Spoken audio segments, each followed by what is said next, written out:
My name is Cassandra Powell. I'm 34, the middle child, the one everyone relies on quietly. I keep spare batteries in my glove compartment, a notebook where I track every loan, every promise, every I'll pay you Friday that never comes. I like tidy lines, receipts that match, coffee that sits too long while I'm lost in numbers. I'm a bookkeeper for a small construction company, which is convenient. Numbers are safe, predictable, controllable. My family is less so.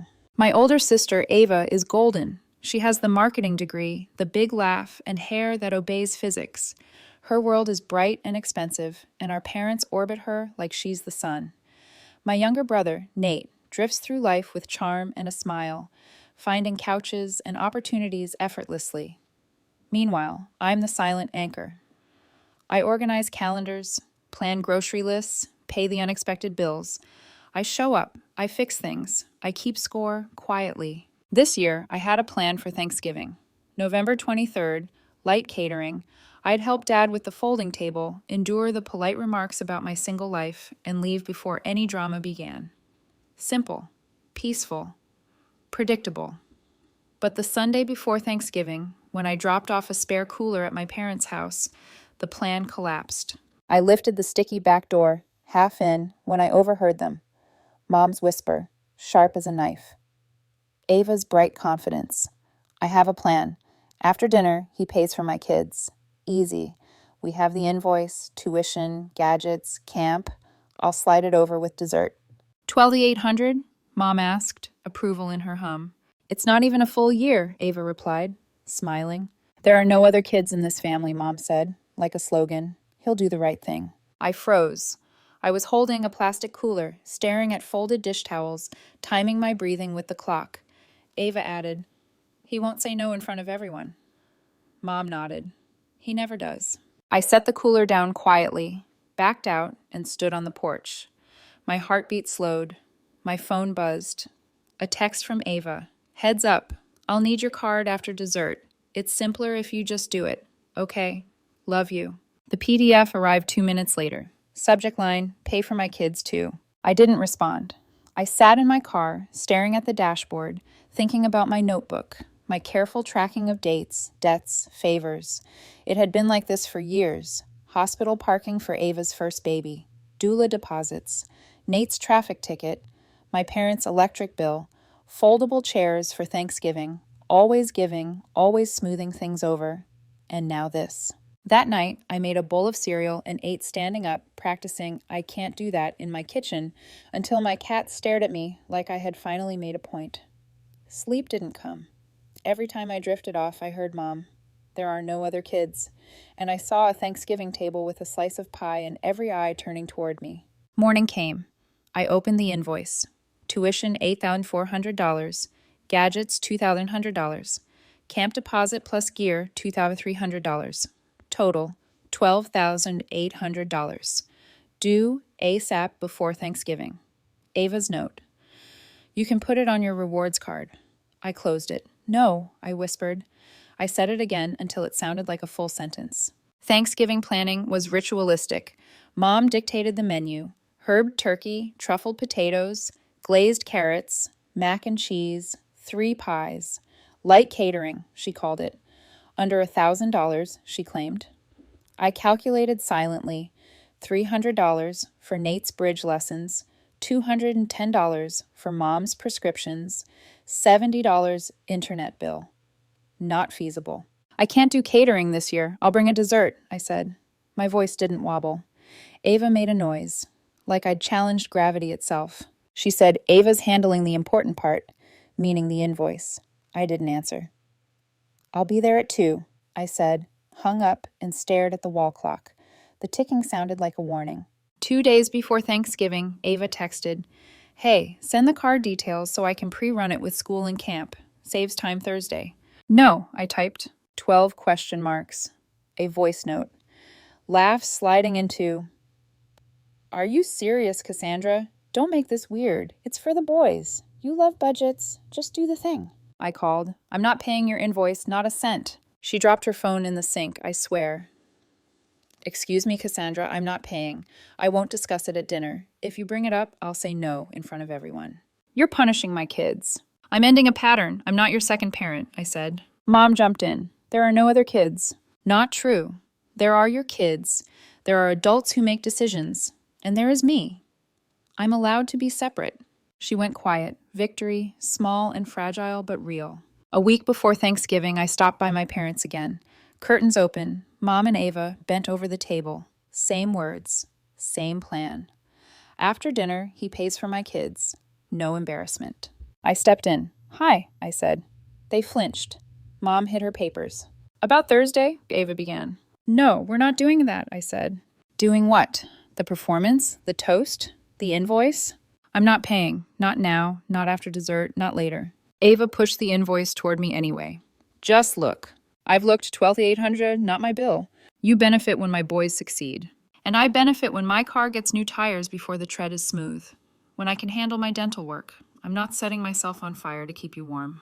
You love those boys, Mom said. I do, I said. Enough not to tie their joy to my credit limit. Ava stared. I turned to leave. Loop over. Conversation over. My phone buzzed. Catering company. I won't be placing that order, I said. Take my name off the account. Then I called a friend with a tiny cafe. 2 Thanksgiving boxes. 1 for me, 1 for Nate. Done. Frozen pumpkin pie. Note. November 23rd. On the day, 11:15 a.m., Ava texts, Where are you? Don't wait for me, I typed. Change the plan. Peace on my terms. Relief, small and profound. I'm Cassandra Powell, 34, middle child, bookkeeper, person with boundaries. I am one of the other kids in this family, finally acting like it. The week after Thanksgiving was a minefield. Every ping of my phone felt like a countdown. Ava's texts came in waves, reminders, rationalizations, subtle guilt trips. Hey, Cassandra, just checking.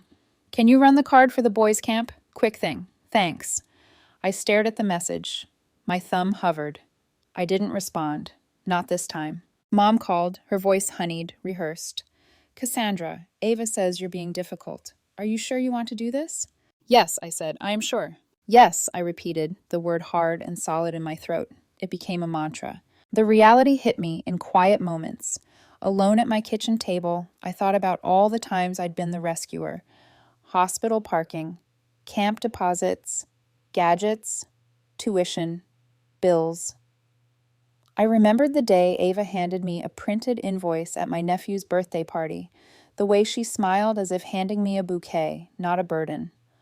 I realized I had been complicit, not maliciously, but out of habit, out of family instinct, out of fear of chaos. No more. I started small, saying no, calmly, without apology. When Ava sent another plea for the boys' coding kits, I suggested a cheaper alternative. When she asked for help with tech subscriptions, I offered guidance, not money. Each refusal was a shock to the system. Ava's incredulity, Mom's sharp intake of breath, but it felt like air returning to my lungs. Even Thanksgiving itself replayed in my mind. I had brought dessert from a tiny cafe instead of participating in light catering. Nate loved it. We ate at his apartment, laughter spilling, simple and real. No forced gratitude, no invoices, no invisible strings. I watched my family through a new lens. Ava was still charming, radiant, seemingly unconcerned, but her influence had limits now. Mom tried manipulation, reminding me of sacrifices, invoking loyalty, but I stayed firm. My boundaries had teeth. I felt something dangerous and exhilarating. Power over my own choices, clarity over my own life. Nate, of course, noticed. He was hesitant at first, the way younger siblings always are. Mom says you're being harsh, he said one night, hesitating at my doorway. I'm being clear, I corrected. There's a difference. His smile returned, shy but approving. Okay, I get it. Meanwhile, Ava tested me constantly. Small tricks, like sending texts late at night with smiling emojis. Just making sure you remember the boys' violin lessons? Thanks. I ignored them. She began to escalate.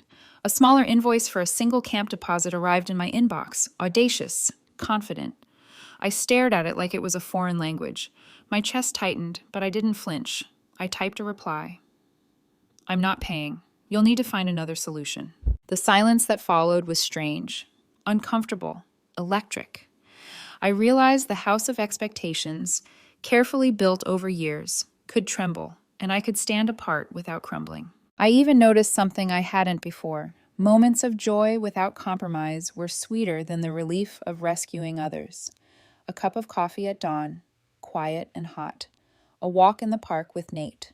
A text from a friend, simple, affectionate, not transactional. Life outside the web of Ava's demands felt richer, freer. Foreshadowing whispered in the back of my mind. Ava wouldn't relent easily. Mom would try again. And the boys, sweet, innocent, would inevitably be pulled into this tension. But I had learned something crucial.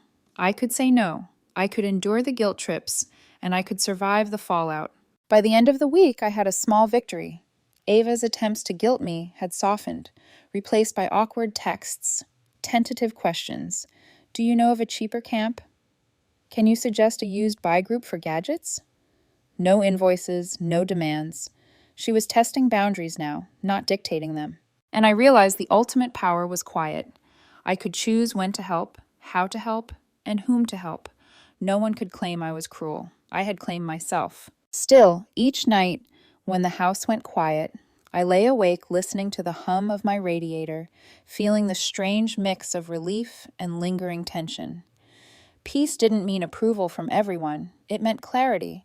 A life no longer dictated by invisible invoices, by inherited expectation, by family habit. It was a beginning. By mid-December, the tension was like a storm cloud hovering just above my life. Ava had stopped sending outright invoices, but the questions, the subtle nudges, the digital breadcrumb trails were everywhere. Do you know a cheaper violin program? Any summer camp discounts? Even small asks carried the weight of expectation. I felt a strange mixture of pride and dread. Pride because I no longer gave automatically. Dread because I could feel Ava circling, waiting for a crack. She wanted compliance. Mom, meanwhile, deployed the quiet guilt. Subtle comments, wistful sighs, texts that implied disappointment without stating it. And then it happened. A phone call from Ava, sharp and deliberate. Cassandra, we need to talk, now. Her voice was sweet, almost coaxing at first. Then it shifted, insistent, cold. You've changed. You're different. The boys are confused. Eric says you're being dramatic. I took a deep breath, clutching my mug. Eric, Ava's husband, was always the silent enforcer. He would smile politely, but money made him distant, calculating. I haven't changed, I said. I'm just being clear. You can solve your financial problems without me. I'm not your backup plan. Her laugh was brittle. Clear? You're being cruel. Clarity sounds cruel when you've been used to having things your way, I said. The words landed heavier than I expected. The conversation spiraled. Ava pushed, twisting my refusals into attacks. Mom tried to mediate, softening her voice, but each word was another string pulling at my patience. I realized then that the breaking point wasn't about money at all. It was about control, loyalty, and tradition. I remembered every moment I had sacrificed for them. Hospital parking, camp deposits, traffic tickets, foldable chairs, holidays, every small emergency. Always the rescuer, always the silent anchor, always the one expected to absorb the chaos and cost. No, I said finally, voice firm. I won't participate. I will not finance choices I didn't make. I will not let the boys' happiness dictate my credit limit or my boundaries. I am done. Ava's silence on the other end was deafening. Mom's sigh was audible even through the line. The boys... I didn't hear them. I didn't need to. I felt the storm settle in my chest, heavy but necessary. Over the next few days, I watched subtle consequences unfold. Ava's plans began to wobble without my constant financial support. She sent tentative texts now, asking for guidance rather than assuming compliance. Mom's reminders became muted, almost hesitant. Nate, my little anchor, watched quietly from the sidelines, relief and pride mingling in his gaze. I felt the first taste of something I hadn't known in years: liberation. The suffocating expectation, the invisible invoices, the assumption that my life existed to patch theirs, it was over. And yet, there was a cost. The house felt emptier in a strange way. Conversations with Mom were clipped, perfunctory. Family dinners carried an undercurrent of tension, subtle but palpable. And the boys, my sweet nephews, looked to me with curiosity, confusion, maybe a tiny disappointment. But I could not let their innocence be my leash. The real breaking point was internal. I realized that standing up, saying no, being separate, it wasn't just a financial decision. It was a declaration of self. For the first time, I wasn't Cassandra the middle child, the bookkeeper, the silent anchor. I was Cassandra Powell, a person with limits, a person with authority over her own life, and a person capable of redefining her relationships on her own terms. That night, alone in my apartment, I made a list. Not of debts, bills, or invoices. A list of what belonged to me, my boundaries, my time, my peace. I wrote down every yes I had given out of habit, every emergency I had covered that wasn't mine, and beside each I wrote, no longer mine. It felt like a weight lifting, invisible and yet profound. A week later, Ava tried one more time. A subtle text. Can we talk about Christmas? I typed back simply, I'll bring 2 sides. I will not pay for the rest. That's my boundary. The reply came slowly, almost hesitant. You're unbelievable. And I smiled, quiet, internally triumphant. The storm hadn't passed entirely, but I had weathered it, unbroken.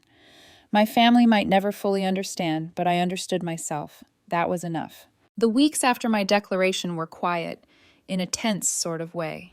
Ava's texts became questions rather than demands. Do you know a cheaper camp? Any suggestions for used gadgets?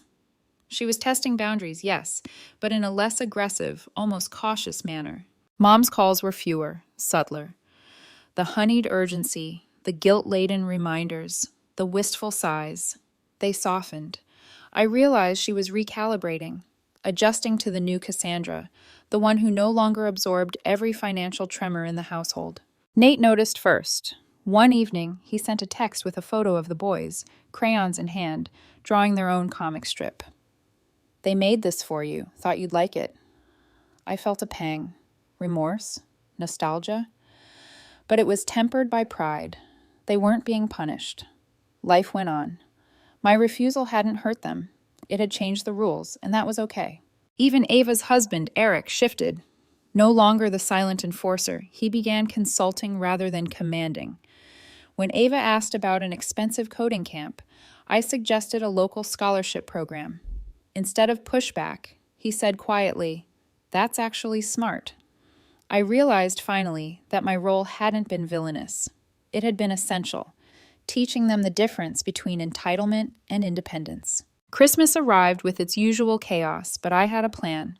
2 dishes, prepared in my own kitchen, delivered with care, but without expectation. Mom tried her familiar tug, asking, "You don't love me if you won't handle the catering, do you?" I smiled, firm. "I love you enough to stop paying for light catering. That's love." She blinked, startled, then hugged me. The strange mixture of anger, affection, and begrudging admiration passed between us. I realized something fundamental. Love did not require me to finance someone else's choices. Love could exist with boundaries. Ava's messages still came occasionally, but the tone had changed. Less assuming, more querying. She was learning the rhythm, slowly. I helped when I could, said no when I needed. My boundaries became invisible scaffolding. Strong, supportive, necessary. Through it all, I discovered joy in the small, quiet victories. Picking up a coffee on my way to work, watching Nate laugh without worrying about bills. Setting aside money for myself for the first time in years, in a folder labeled Someday. Life outside the storm, outside the constant tug of expectation, was a new world, vivid and textured. I realized that the ultimate lesson wasn't about money. It was about self-respect, about the courage to say no, about claiming your own space within a family that had always defined me by service, not individuality. And on a quiet evening, alone in my apartment, I reflected on the journey. Thanksgiving had started as a battle over $12,800, but it became a lesson in clarity, independence, and survival. I hadn't won in the traditional sense. I had redefined the rules of engagement entirely. Peace settled in, soft and steady. It wasn't silence, and it wasn't perfection. It was something rarer. Control over my own life, even when everyone else expected me to bend.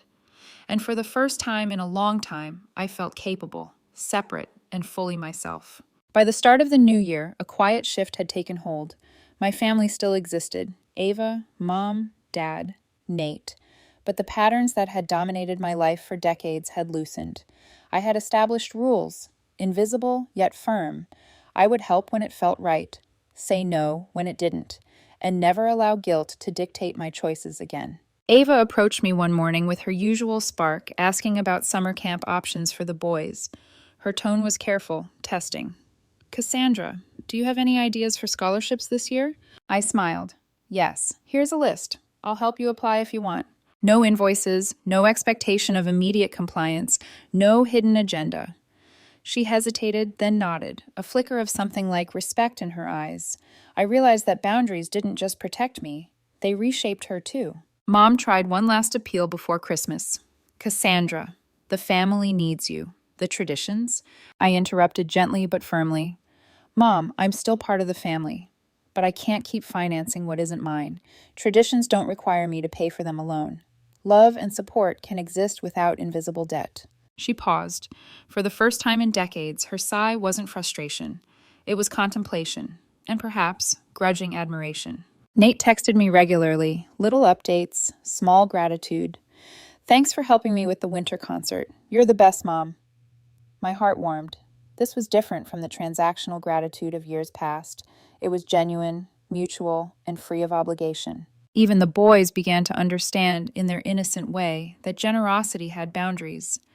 I watched them play, laugh, draw, and my relief was profound. My refusal to pay for every whim hadn't harmed them, it had shaped them. I also discovered personal joy, subtle and sweet, mornings with coffee untouched by urgency, budgeting for myself for the first time in years, a small trip I'd always postponed, a quiet evening with a movie, my apartment smelling of fresh pie and peace. I realized life outside the shadow of expectation was richer than I'd imagined. The pattern had shifted, not through confrontation alone, but through persistence, clarity, and refusal to bend. I had become the arbiter of my own choices. Family still existed, and love still flowed, but now on a foundation I had built, not one inherited from obligation. I could see the future clearer now, not perfect, not free from conflict, but honest. Boundaries didn't alienate, they liberated, and that was the gift I gave myself. On a quiet evening, I looked at my little list labeled "Someday." Money set aside, priorities marked, space created. I whispered to myself, "I am not responsible for everyone's choices. I am responsible for mine, and that is enough." The holidays came and went. Ava sent shorter, more tentative messages. Mom smiled without expectation. Nate's laughter echoed in small, unexpected ways, and I felt the hum of my own life, a rhythm steady, safe, and undeniably mine. By the end of it all, I understood. It wasn't about winning. It was about being separate, being firm, being human. Peace didn't mean approval from everyone. It meant clarity, integrity, and self-respect. My name is Cassandra Powell. I'm 34, middle child, bookkeeper, boundary keeper, family member, finally acting like myself. And for the first time, I am enough.